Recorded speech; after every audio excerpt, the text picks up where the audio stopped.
Ay mga ka-GCash, maraming salamat sa panonood ng video ko tungkol sa pagla-loan gamit ang GCash. Dahil sa dami ng tanong ninyo, gumawa ako ng update video para sagutin lahat ng madalas ninyong tanong tungkol sa G-Loan. Kaya kung may balak ka ring umutang o nagkaproblema sa pagla-loan, panoorin mo to hanggang dulo. Pero bago natin simulan ang ating topic ngayon, huwag mo sanang kalimutang mag-like, subscribe at i-share ang video na to. Importante po yan para makagawa pa tayo ng mga inspiring at helpful na videos para sa inyo. At eto na nga mga kapatid, sagutin na natin ang inyong mga tanong. Paano magbayad ng G-Loan gamit ang GCash? Para magbayad ng G-Loan gamit ang GCash, sundin lang ang steps na ito. Open your GCash app, itap ang G-Loan. Doon mo makikita ang amount na kailangan mong bayaran. Tap Pay Now, tapos i-confirm ang payment at dapat may sapat kang balance sa GCash wallet mo. Walang ibang pupuntahan, direkta na sa GCash app lang ang bayad. Ilang araw bago pumasok ang G-Loan? Usually, real-time ang pagpasok ng loan sa iyong GCash wallet. Pero minsan, pwedeng umabot ng 24 hours, lalo na kung may system delay.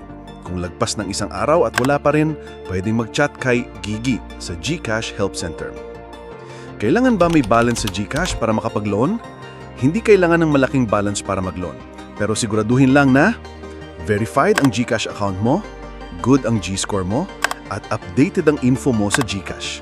Kapag approve ka, automatic na papasok ang loan sa GCash wallet mo. Bakit hindi pumasok kagad ang loan kahit approve na?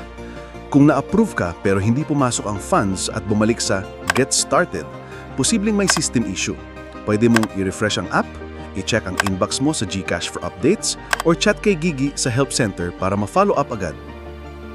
Paano ma-qualify sa G-Loan?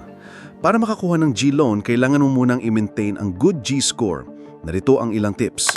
Gumamit lagi ng GCash services like Pay Bills, Buy Load, G-Save. Bayaran on time ang existing G-Loan or G-Gives. Make sure fully verified ka. Iwasan ang negative balance or disputes sa account mo.